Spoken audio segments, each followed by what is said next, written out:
In today's video, I'll show you how to use Gamma templates for work presentations. First, go to the Gamma AI page. Once you're on the home page, click on Templates, then click on Standard, scroll down, and choose the template that you want. To check a template first, place your cursor over the template you like, then click Preview. From there, you can scroll down and check each page. You can also browse through the designs, select the one you like, and click it. Once you decide to use a template, just click Use this template and wait for it to finish copying. Once you're on the editing page, you can now edit the template the way you want. You can click New if you want to add a new page. If you want to change the theme, click on Theme at the top. Then scroll down and select the theme that you want. You can also import a theme if you like.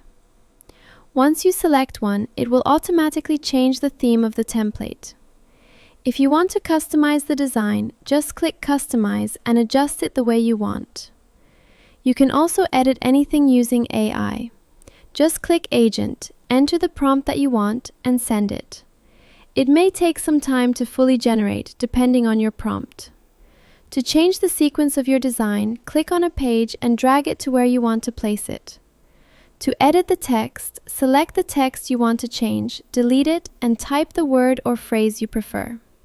To modify the text style, select the text, then adjust the size, choose a different color, or apply formatting such as italic or underline. If you want to add more blocks, click Basic Blocks on the right corner. You can choose from text, tables, lists, call-out boxes, and interactive elements. Just click and drag them to the page you want.